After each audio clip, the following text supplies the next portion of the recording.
Okay, my name is Bethany, and I will be talking about children's mental health today. So I chose children's mental health because I think it is a very important topic that is not talked about enough. This is close to my heart as I have had many family members who most likely had mental health problems as a child that never got the help they needed, and because of that are now suffering. If they had been diagnosed as a child, they may have a better grip on their illness now. Some illnesses, mental health illnesses that children can have and do have commonly, are anxiety. In 2019, there were 58 million children and adolescents diagnosed with anxiety, and this is characterized by excessive fear and worry. Symptoms can be severe enough that they impact functioning. The next one is depression. Again, in 2019, there were 23 million children and adolescents diagnosed with depression, and depression is characterized by feeling sad, irritable, empty, loss of pleasure or interest, mood fluctuations, and this is diagnosed when it is nearly every day for at least 2 weeks.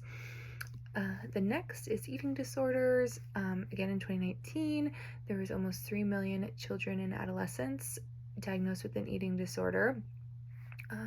Eating disorders are anorexia nervosa and bulimia nervosa.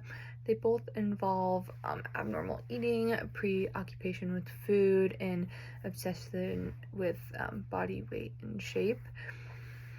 The next is conduct disorder. In 2019, again, there was 40 million people, including children and adolescents, diagnosed with conduct disorder. This is one of two disruptive behavior disorders. The other is oppositional defiant disorder, but this is characterized by persistent behavioral problems, persistently defiant and disobedient, do not follow the rules or laws, they violate rights of others, they do not do age-appropriate norms, things like that. So when we are assessing the impact this issue has in healthcare context, children with mental health issues often have difficulties at school. They require additional support from people like the school nurse or counselors, because maybe if somebody is undiagnosed with mental health, they don't know what's going on, they have to seek help often and maybe unplanned. This can put a big strain on the healthcare providers in the school system, as usually they're already pretty limited, and now they're having to deal with this when they could maybe be needing to use their time elsewhere. And then children with undiagnosed mental health issues or diagnosed may have to utilize emergency departments more frequently for mental health crisis because maybe their parents don't know how to deal with it. They can't get in to see their therapist because there's such a long wait. And this, of course, puts a burden on the healthcare providers in the emergency services who are already stretched thin, as we know. And then when a child has untreated mental health issues, it can lead to bad outcomes in adulthood. So the client could develop depression, which can cause a burden to activities of daily living, financial costs, and loss of time. This can be detrimental to the client. The client could develop substance abuse. They're more at risk for that, which of course could be detrimental to their health, maybe even leading to death.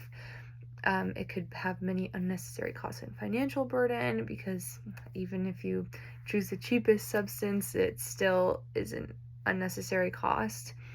And then the client could develop chronic health conditions, which could then shorten their lifespan and add additional costs and worsen their quality of life. Because of all of these things too, it increases their overall demand for healthcare as an adult, because if they didn't go with an undiagnosed problem as a child, they didn't develop into these problems, maybe they wouldn't be needing to see a doctor or healthcare professional as often. When talking about safety, children with mental health disorders are at an increased risk for self-harm and suicide, especially children who are undiagnosed. And if their families are not properly trained or educated, they don't know what to look out for, they don't know how to help, they may not even know that they need to look for anything. So this can also lead to intense emotional trauma for the families, as it has to be very traumatic to watch your child or loved one try to hurt themselves or commit suicide. When there are untreated behavioral issues, it can put the child at risk themselves, but also to people they may interact with at school, like other students and teachers if they have an outburst. It can also put healthcare professionals at risk if they're trying to care for them and maybe the patient doesn't understand what's going on or has an outburst there. And also, it can just put society at risk because if somebody has undiagnosed mental illness and maybe they have an episode out in public and hurt somebody because they don't know what is happening, it could be detrimental to them. When talking about the financial costs, there is a large amount of costs that maybe people don't realize. If the child does not have health insurance, but they require constant therapy, the medical bills are going to start building up. For example, in Beaverton, Oregon, it can be as expensive as $300 a session if insurance does not cover the costs. And if you're going once or twice a week, like that is a lot of money. The range that I found for Beaverton was about $100 to $300 per session. And then even if you do have insurance, you still have copays the family will have to pay, and you still have to pay your monthly insurance costs, which all of those together will still be quite expensive. A child with mental illness may miss a lot of school if they're having to have frequent doctor's visits or frequent therapy visits, which then requires a parent to miss school because they have to take their child to this. And that will start to affect the parent's job, which could start affecting society if the parent is not able to do their job correctly and commit to being there full time. The company could start to suffer, which then could be bad just for everyone involved. When viewing regulatory factors, including laws, policies, and reimbursements, I found 3 that I'd like to chat about. So first being the Mental Health Parity and Addiction Equity Act, that is abbreviated MHPAEA,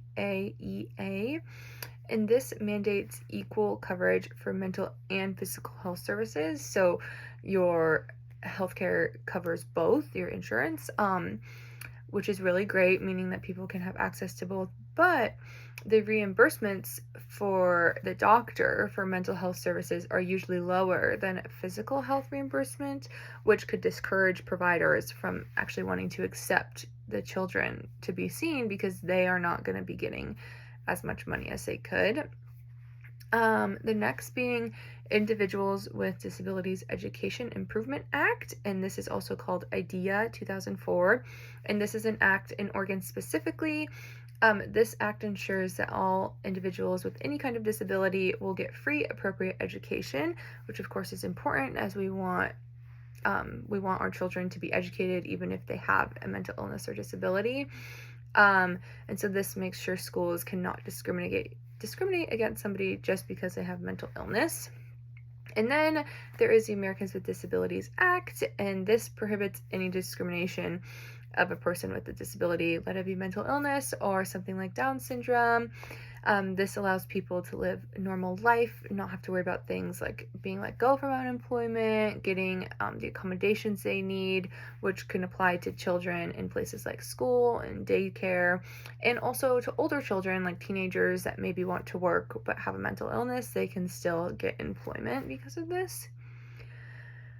And after reviewing this, the MHPAEA, I think, is a good step in the right direction, but maybe it is not quite doing enough because the doctors are not being reimbursed properly. They're still not wanting to take the mental health clients, and maybe, yes, the client can go there, but it doesn't mean that they're going to be accepted.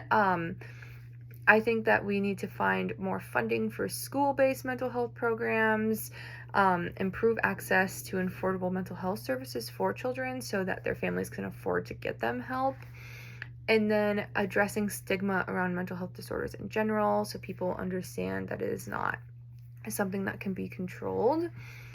And then, as a professional nurse and advocating for a need for change, some things that we can do, a nurse can advocate for the children to be evaluated at a younger age, to be diagnosed early and get their mental health under control.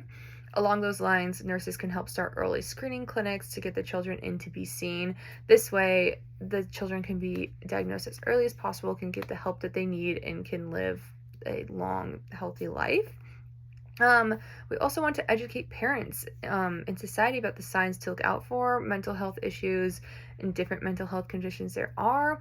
If you don't even know what you're looking for, you may not even know to bring your child in, which can cause issues in the future. The nurse can also educate just normal people in society about mental health and how it is not something people can control and that people need help to get better, and just try to destigmatize. Nurses can help advocate for increased funding for mental health to allow access for children to have better care, better programs at school, and better education. And nurses can help advocate for policy improvement, like changing the amount of reimbursement for mental health insurance, as we talked about earlier. In conclusion, teaching and learning about children's mental health is a very important topic that I think more people should be aware of. If we can increase awareness, it can possibly improve access to care, change regulations that are set in place, and improve funding. This can help change the lives of children and families as a whole. And I will attach my resources in a doc.